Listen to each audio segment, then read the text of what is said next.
Welcome back to the Real News Network. I'm Paul Jay in Washington. And joining us again to talk about the global food price bubble is Jyoti Ghosh. She's a professor of economics at the Center for Economic Studies and Planning at the School of Social Sciences at JNU in New Delhi, India. Her recent book is titled After Crisis, and she joins us from the Perry Institute in Amherst, Massachusetts. Thanks again for joining us, Jyoti. Thank you. So in the first segment, we talked about being, all of us on this globe, at the beginning of another bubble of food prices, fueled, pushed by global finance companies. What can we do about it? Well, there are many levels at which we have to have action.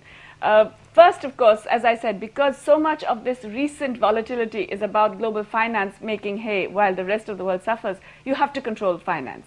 And what's important is that this financial regulation has to cover more than just how banks behave in general. It has to look specifically at the commodity futures market. We have to ban the entry of players who don't actually hold physically those commodities. So we have to ban financial players from entering a grain market. So this is essentially stop the casino side of all of this. Absolutely. You know, the point about a futures market is that it's supposed to allow for hedging. And it's supposed to allow people to hedge against future risk, both the producers and the consumers. But if it becomes so volatile because people are in there for speculative motives, then it doesn't serve that function at all. So we have to actually bring back regulation that prevents companies, financial companies, from entering into something without actually holding the physical stocks. That's number one. That means a range of financial regulation which is unfortunately not being considered by the US properly. And when the US government suggests that it might do something like this, then they are threatened that, well, then we will move the trade to London. So this needs a concerted international effort. So that's the first thing. But that doesn't solve the underlying problem, and it also doesn't solve the problem of specific developing countries. So there are international and national measures that are required. One is that countries that have succeeded in weathering this price hike better are those that have a much larger domestic supply and have domestically managed to hold stocks and strategic grain reserves. So it's very important for countries to do this. Countries like India and China are large countries. They can try and do this on their own. They can try and improve domestic production by making agriculture viable and hold domestic stocks of food grain and distribute this in a public system to actually prevent the price rise. But small countries can try and do this too. They have to get together. They have to have regional arrangements to hold grain reserves and to prevent kind of being at the mercy of these destabilizing movements. There's a lot of pressure on small countries not to do it. The food-producing countries say, you know, we'll produce the food and you can produce some kind of cash crop. Absolutely. In fact, the IMF has been leading the pack. The World Bank and the IMF persuaded Malawi, a very small sub-Saharan African country, to drop its entire program of public procurement and distribution. And within 2 years, Malawi had a very major famine. At that point, World Bank turned around and said, oh, it's because of crony capitalism and because you're all corrupt and so on.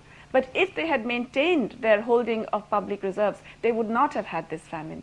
And now, in fact, Malawi decided to forget about World Bank advice, go ahead with subsidizing farmers to actually improve productivity on the land and hold public reserves. So it has managed to weather this latest storm better than other countries that are still listening to the Washington Group. Has the global surge in prices affected people as much in the major industrialized countries, for example, in the United States or Canada or England? Not so much, because for one thing, food is a much smaller part of the total, basket of consumption. But in the period when it was rising very rapidly, pasta prices were doubling in Italy, and there was a lot of noise in Italy about, how can you have this kind of price rise? But what is really bad is the way it's affecting the developing world. Remember, we're talking about a very large part of the population that is already at the margin of subsistence. Now, in 2008, we saw some major protests against the rise in food prices all over the developing world. Are we starting to see that again now? Definitely. It is becoming a very important political issue in a number of countries already. In India, food price rise, it's a 20% in food price inflation in the last 1 year, when average inflation rates are less than 5%. And in the last 2 years, there's been nearly 50% increase in food prices, when most people's wages have not increased at all. So this has become a very hot political issue in India at the moment. To what extent is the issue of biofuels an issue? This speculation on food prices is not just really about food anymore. It's a speculation on fuel. To some extent, but the point about biofuel is a deeper problem. When I said that this is the recent increase is really only about finance, I didn't want to underplay the fact that there are supply changes that matter. I mentioned one important supply chain which is going to affect the medium term as well, which is the neglect of agriculture in the developing world. But there's another very important thing which is a more short-term effect, and that is the whole subsidy to biofuels. We can really date the big increase in this subsidy from about 2004, when it became clear to George Bush that he wasn't winning the war in Iraq and he couldn't control world supplies to the extent that he expected. And so he gives this very large subsidy to biofuel production in the United States, which transforms about 1/3 of maize production and increases a very large area of acreage diverted to biofuels. The same thing has happened in the European Union. About half of the imported maize and about 1/3 of the domestic production is now diverted to biofuels. We all know about sugarcane ethanol in Brazil and how that is leading to the deforestation of large parts of the Amazon. So I think this particular thing about the emphasis of subsidies to biofuels is important because it has led to and is likely to lead to an increase in diversion of both acreage and output to non-food use. Now that has a knock-on effect on other food prices. Also, as the price of petrol goes up, petrol is a very important input in agricultural production, not just because it helps in irrigation, it enters into fertilizer, but also because of transporting agricultural goods.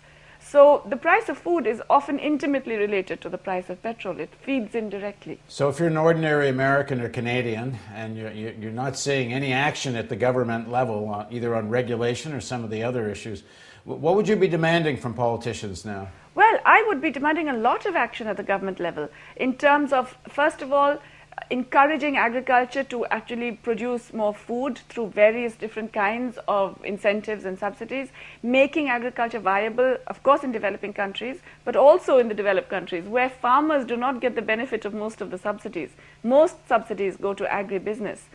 Encouraging the creation of grain reserves that prevent very volatile increases in prices. So if you have sufficiently large reserves, then food cannot be an area of speculation. It can't become this rampant kind of financial free-for-all that we have seen. We have to have sufficiently large grain reserves that can prevent that kind of crazy movement of the prices. Thanks very much for joining us, Jyoti. You're welcome. If you like this story, you can also text us $5 at 85944. You send us the word news if you're in the U.S., and if you're not in the U.S., as I say, click donate. And thank you for joining us on the Real News Network.